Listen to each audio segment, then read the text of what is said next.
Welcome, Sachin ji. कैसे हैं public जी? Very well. So nice to see you. Same here, Please. Thank you. और सचिन भाई कैसे हैं? How is बहुत business? बढ़िया। How is market? Market is doing good. आपका लास्ट वीडियो देखा ओमेक्स का, बड़ा अच्छा लगा Thank you. देख के। तो मार्केट अच्छा चल रहा है, बट मेन है आजकल जितनी इंक्वायरीज आ रही हैं, हम अपने CRM की तरफ देखें तो आजकल ना बायर बड़ा कंफ्यूज है और बहुत सारी चीज़ों को लेके क्लियर नहीं हो पा रहा है कि वो एक्चुअली देख क्या रहे हैं, कौन सा साइज देख रहे हैं, कौन सी लोकेलिटीज़ में देख रहे हैं या किस बजट में देख रहे हैं। वो आजकल काफ़ी थोड़ा एक कन्फ्यूजन सा जोन हो रखा है। अब जैसे किसी ने इन्वेस्टमेंट के लिए लेनी है या सेल्फ यूज के लिए लेनी है, तो एक्चुअली पवनीत जी, मैं हमेशा अपने बायर से पहला क्वेश्चन पूछता हूँ that why do you want to buy a property. मतलब आपकी एक्सपेक्टेशन क्या है, आप प्रॉपर्टी खरीदना ही क्यों चाहते हैं? is it for self use तो yes, or is it for yes. purely for तो my investment? Purpose of asking that question is that I want to be very clear कि आप इन्वेस्टमेंट देख रहे हो या सेल्फ यूज देख रहे हो, बिकॉज दोनों प्रॉपर्टीज ना काफ़ी अलग होती हैं। पहले हम इन्वेस्टमेंट एंगल को टच करते हैं। जी, इन्वेस्टमेंट में आपको क्या लगता है कि सबसे इम्पोर्टेंट एस्पेक्ट क्या है? सो एक्चुअली इन्वेस्टमेंट में भी पवनीत जी पहले ये देखना बहुत ज़रूरी है कि आपकी इन्वेस्टमेंट से एक्सपेक्टेशन क्या है। आप उस जो इन्वेस्टमेंट ले रहे हैं, आप सिर्फ कैपिटल एप्रिसिएशन देख रहे हैं या रेंटल यील्ड देख रहे हैं। जनरली मार्केट में अगर बेसिक पैरामीटर्स को अगर हम देखें और समझें तो अगर 10 साल का टेन्योर अगर हम लेके चलते हैं तो 10 साल के टेन्योर में आपका कैपिटल एप्रिसिएशन 7 से 9% एवरेज पर एनम आता है। और वहीं रेंटल यील्ड की बात करें रेजिडेंशियल प्रॉपर्टी में तो 3 से 4% का आपको rent average per year rental yield मिलता है। अब इसमें हम आते हैं बजट को लेकर। बजट एलोकेशन कैसी होनी चाहिए? जेब में जितने पैसे हो उतना बजट। जेब कभी कभी कम पड़ जाती है। नहीं, एक्चुअली मैं आपका कहना बिल्कुल सही है। बहुत बार ना हम लोग आइडेंटिफाई नहीं कर पाते हैं, हमारे कस्टमर्स आइडेंटिफाई नहीं कर पाते हैं कि सही बजट कैसे डिसाइड करें। और बजट एलोकेट करने के लिए आप कुछ बेसिक पैरामीटर्स हैं, बेसिक इंडिकेटर्स हैं जिनको हम देख सकते हैं। जैसे आपके पास कितना पैसा अवेलेबल है, तो उससे आप डिसाइड कर सकते हैं कि आपका बजट क्या रखना है। अगर आप बैंक लोन से आप प्रॉपर्टी परचेज करना चाहते हैं तो आपका बंदे ने अपना, शायद हमारे कस्टमर ने अपना सिबिल स्कोर या कोई प्री अप्रूव्ड लोन ले रखा है, तो अगर प्री सेंक्शन करा लेते हैं आपको क्लियर हो जाता है कि मेरी लोन की एलिजिबिलिटी क्या है। How important does the location कितनी जरूरी है? बजट डिसाइड करते समय डेफिनेटली आपको ये देखना बहुत ज़रूरी है कि आप किस लोकेशन में प्रॉपर्टी देख रहे हैं और वहाँ का एवरेज प्राइस क्या चल रहा है। बहुत बार ऐसा ना हो जाए कहीं कि आप देख तो बहुत प्रीमियम एरियाज में जा रहे हैं, देखने के लिए प्रॉपर्टी जा रहे हैं, बट आप बहुत लिमिटेड बजट लेके जा रहे हैं। तो बजट डिसाइड करते समय आपको यस, जिस पर्टिकुलर एरिया या लोकेलिटी में आप प्रॉपर्टी देख रहे हैं उस लोकेलिटी का एवरेज प्राइस का आइडिया होना आपको बहुत जरूरी है। सोर्स ऑफ फंड्स में क्या क्या आएगा?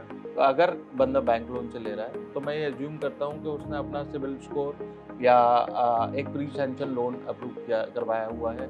अगर उससे काफ़ी क्लैरिटी हो जाती है कि आपको लोन कितना हो जाएगा। और वैसे अगर जनरल मार्केट में देखें तो आपको प्रॉपर्टी की कॉस्ट का 80 to 85% तक बैंक लोन हो जाता है। सेकेंडली आपकी इनकम का, आपकी ईयरली इनकम का 5 टाइम्स तक आपको बैंक लोन हो जाता है, जो आपके व्यूअर्स को मेरे ख्याल से पता होगा ही। और इसमें हम एक चीज़ और देखते हैं कि अगर आप किसी के साथ जॉइंटली प्रॉपर्टी ले रहे हैं, फॉर एग्जांपल आप अपनी वाइफ के साथ या अपने ब्रदर के साथ या अपने फादर के साथ प्रॉपर्टी ले रहे हैं, तो दोनों की इनकम को क्लब करके उसके 5 टाइम्स तक आपका बैंक लोन हो जाता है। Great, that's very important. Self funding component कितना होना चाहिए? कि कम से कम प्रॉपर्टी खरीदते समय आपके पास 40% कॉस्ट ऑफ प्रॉपर्टी का अवेलेबल होना चाहिए before getting into a new investment. Right. कई लोग कैपिटल गेन्स की इन्वेस्टमेंट करते हैं बट उस पर भी कुछ क्लैरिटी नहीं होती। नहीं, कैपिटल गेन हाँ बहुत मेजर इंपॉर्टेंट फैक्टर है और ये एक ऐसा टॉपिक है जिसपे मार्केट में बहुत ज़्यादा क्लैरिटी बहुत लोगों को नहीं होती। कैपिटल, पहली चीज़ तो मैं आपके व्यूअर्स को ये बताना चाहूँगा कि कैपिटल गेन का पैसा हमेशा सिर्फ रेजिडेंशियल प्रॉपर्टीज में ही लगाया जा सकता है, किसी और तरीके की प्रॉपर्टी में आप उसको नहीं इन्वेस्ट कर सकते। दूसरा, कैपिटल गेन के पैसे को इन्वेस्ट करने के लिए बहुत इंपॉर्टेंट है कि आपकी टाइमलाइंस क्या है रजिस्ट्री और पोजीशन की। अगर जब तक आपको इन पे क्लैरिटी नहीं है तो डेफिनेटली आपको इन्वेस्टमेंट करना बड़ा मुश्किल हो जाता है। गुड फाइनेंशियल एडवाइजर और yes, CA can really yes, be you should helpful. always मतलब before investing a capital gain amount money, आप हमेशा अपने एडवाइजर, फाइनेंशियल एडवाइजर या सीए से जरूर कंसल्ट करें। ग्रेट। अब एक बहुत important question, how important is it to engage a good seasoned broker?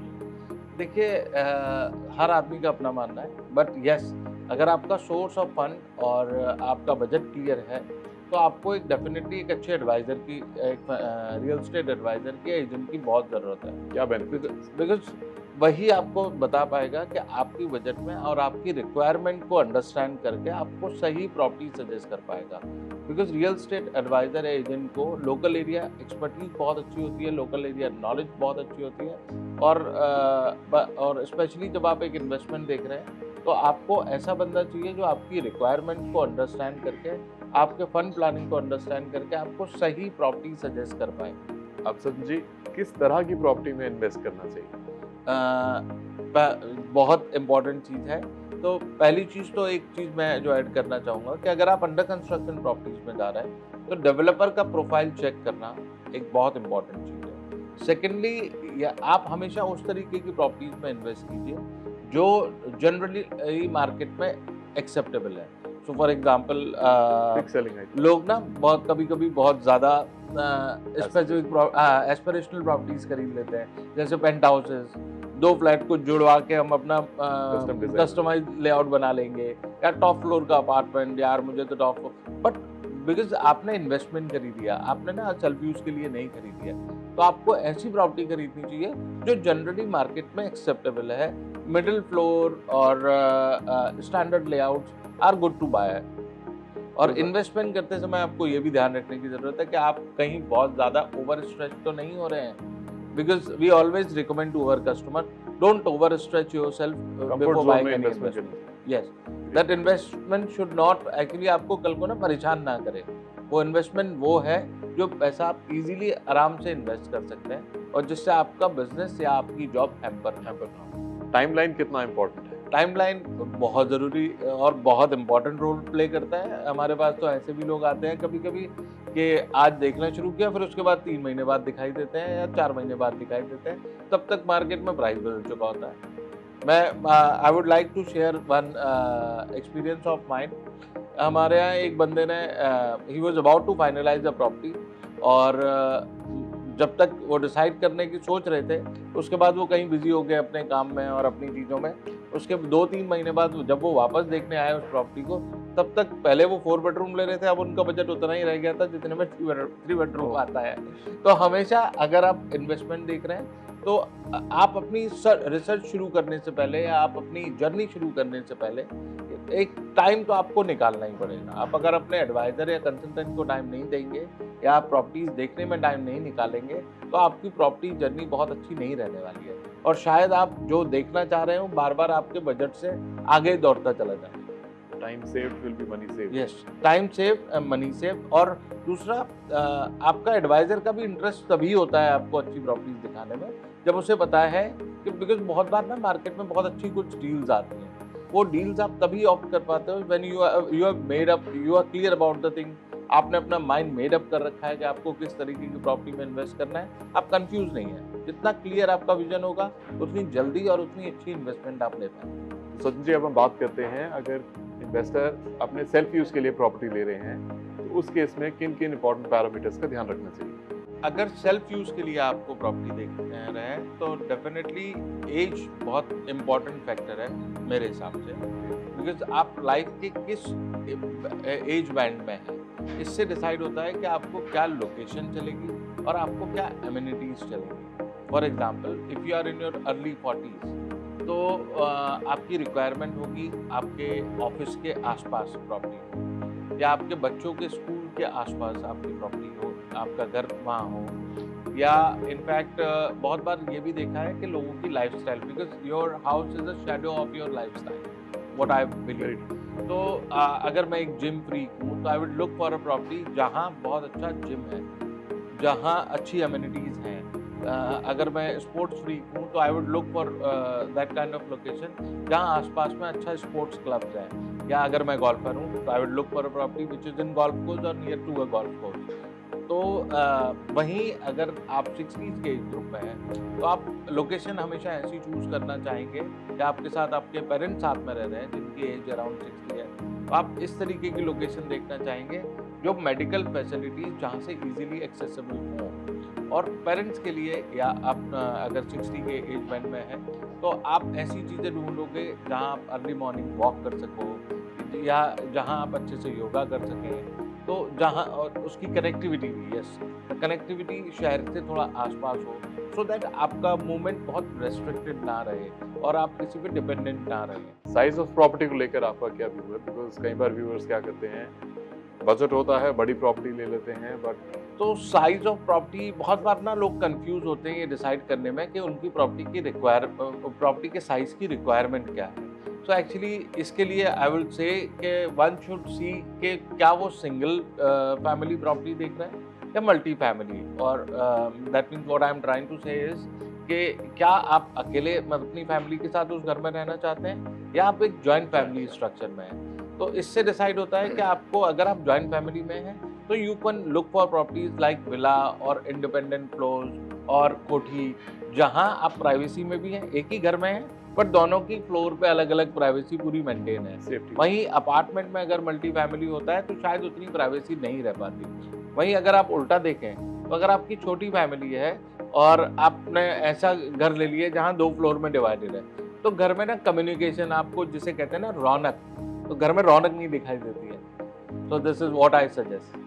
तो एक ऑप्टिमम साइज लेना चाहिए आपके हिसाब से। यस, आप कभी भी यहाँ पे आपने बड़ा अच्छी चीज़ पूछी कि कभी भी ना हम लोग बहुत बार ना इमोशनल होके अपने रिक्वायरमेंट से बड़े घर ले लेते हैं, बिकॉज आजकल घरों की मेंटेनेंस की कॉस्ट बहुत ज़्यादा है। तो कहीं हम ऐसी चीज़ में तो नहीं परचेज कर रहे हैं कि कल को हम उसको मेंटेन ही नहीं रख पा रहे हैं। तो buy something which is easy to maintain. Yes, to buy something which is easy to maintain and optimum size of the आप जो आपकी रिक्वायरमेंट को more or less fill करता हो। Wonderful. Now, a buyer, should he buy a ready to move property or an under construction property? Definitely ये आपको decide करना है कि आपकी प्रॉपर्टी की रिक्वायरमेंट कब है। क्या बिकॉज कहीं से आप शिफ्ट हुए हैं, आप इमीडिएटली शिफ्ट करना चाहते हैं तो अंडर कंस्ट्रक्शन आपके लिए नहीं है। लेकिन यस, अगर आप थोड़ा सा पहले से प्लान कर रहे हैं और आपके पास साल 1.5 साल तक का भी टाइम है तो आई विल सजेस्ट कि अंडर कंस्ट्रक्शन प्रॉपर्टी लें। यहाँ प्राइस भी आपको थोड़ा बेटर मिल जाता है। सेकेंडली, आपको लेटेस्ट टेक्नोलॉजीज आजकल ना इतनी ट्रेंडिंग जो नई फैसिलिटीज़ के साथ आपको घर मिल जाते हैं। यहाँ मैं ये चीज़ और कहना चाहूँगा, अगर आप कोई भी अंडर कंस्ट्रक्शन प्रॉपर्टी देख रहे हैं तो आपको डेवलपर का प्रोफाइल देखना बहुत ज़रूरी है। मैं तो अपने कस्टमर को यहाँ तक एडवाइस करता हूँ कि आप जिस डेवलपर की प्रॉपर्टी देख रहे हैं उसके डिलीवर्ड प्रोजेक्ट भी पर्सनली जाके विजिट कीजिए। जब आप उन प्रॉपर्टीज़ को देखते हैं, उन प्रोजेक्ट्स को देखते हैं तो आपको बहुत अच्छा एक आइडिया लग जाता है कि हमारा घर जो डिलीवर करने वाला है ये डेवलपर वो कैसा होगा।